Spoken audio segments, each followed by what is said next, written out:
Imagine if every time you flipped a light switch, you were reminded of a fish.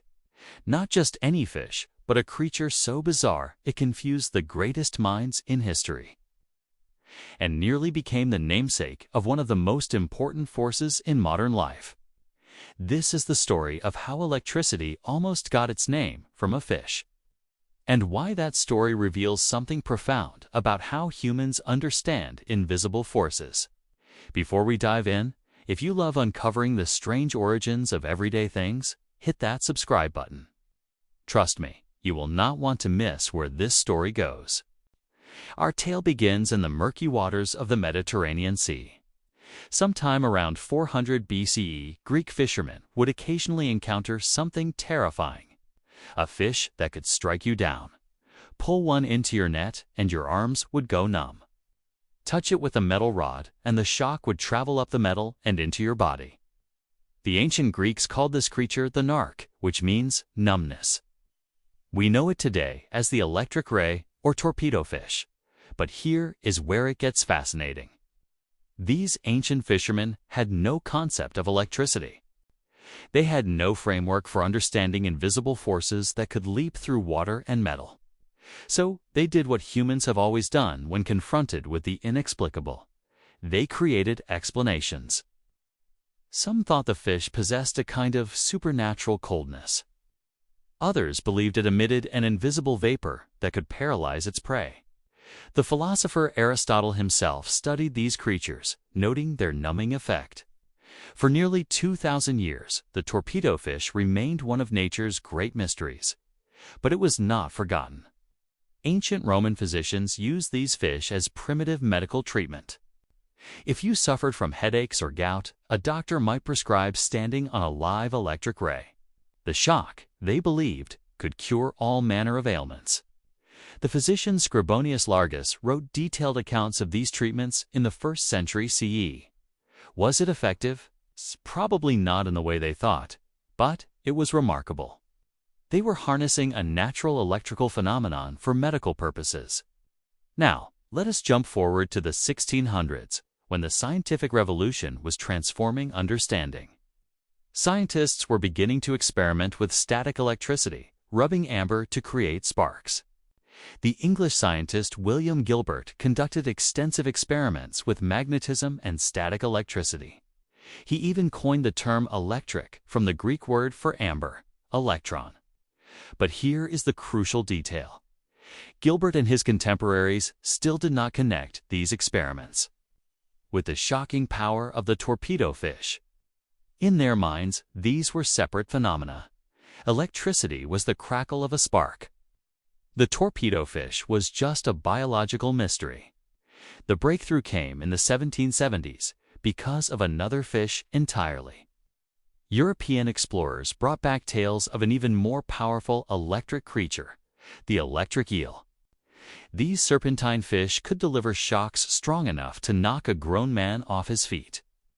Specimens began arriving in Europe, and scientists rushed to study them. One of those scientists was the British anatomist John Walsh.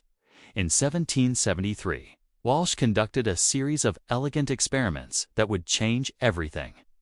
He showed that the electric eel's shock could pass through water, through metal wires, and could even create a visible spark. Most importantly, he demonstrated that the shock behaved exactly like artificial electricity. The connection was undeniable. The fish were producing genuine electricity. This was the wow moment that transformed scientific understanding. Suddenly, electricity was not just a laboratory curiosity or a parlor trick. It was a fundamental force of nature that living creatures had been harnessing for millions of years. The implications were staggering. But here is where our story takes its most interesting turn. As scientists scrambled to understand this biological electricity, they needed vocabulary.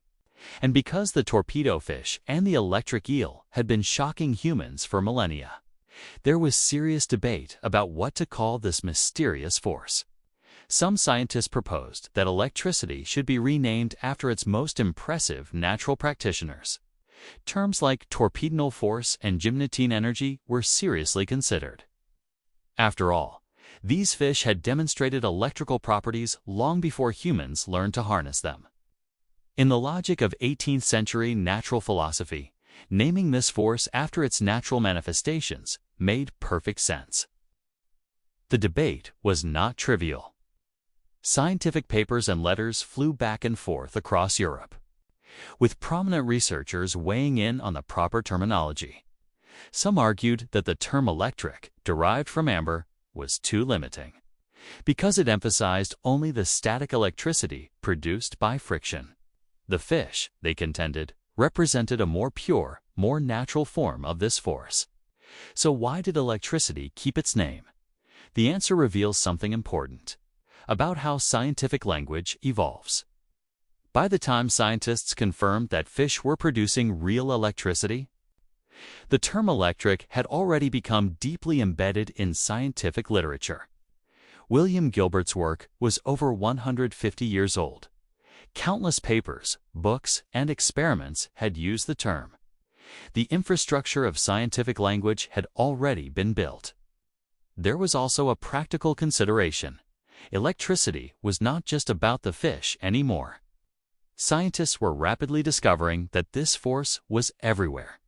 It flowed through metal wires. It crackled in thunderstorms.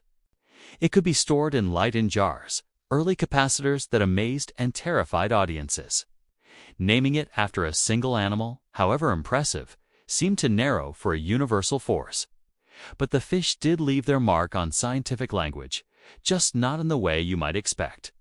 The word torpedo itself comes from the Latin verb torpor, meaning to be stiff or numb, the same root as the fish's name. And when naval engineers in the 19th century developed underwater explosive devices, they named them torpedoes, inspired by the fish's ability to stun its prey with an invisible force. So in a roundabout way, the electric ray did lend its name to a technology, even if not to electricity itself. The story does not end there, though.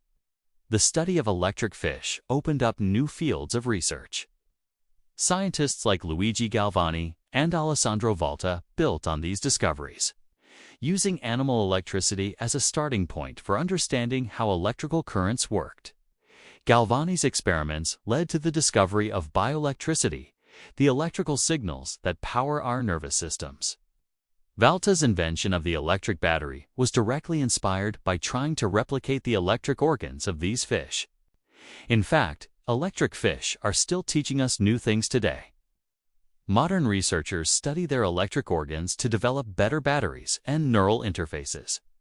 The electric eel can generate up to 600 volts, about 5 times what comes out of a standard wall socket, using specialized cells called electrocytes. These cells are essentially modified muscle cells, but have evolved to generate voltage instead of motion. Scientists are now exploring whether we can replicate this biological technology for efficient power sources. There is something deeply poetic about this entire story. Humans spent thousands of years being shocked by fish, not understanding what was happening. We created myths and medical treatments around these creatures. We debated whether to name one of the fundamental forces of the universe after them. And then, once we finally understood what they were doing, we used that knowledge to transform civilization. The electric lights above you, the device you are watching this on, the entire digital age. All of it traces back, in part, to curious scientists trying to understand why a fish could knock you down. So the next time you turn on a light or charge your phone, take a moment to appreciate the torpedo fish and the electric eel. They did not just inspire the study of electricity, they were the original practitioners, the first electrical engineers on Earth, and they are still out there in rivers and oceans, using technology that took humans thousands of years to even begin to understand. If this story shocked you, Poon, absolutely intended, make sure you are subscribed to Oddplind. We explore the bizarre origins and unexpected connections behind the things we take for granted. And drop a comment below. What other everyday phenomenon do you think has a weird origin story? I've read every single comment, and your suggestions might just become our next video. Remember, the universe is full of oddities waiting to be explained. See you in the next one.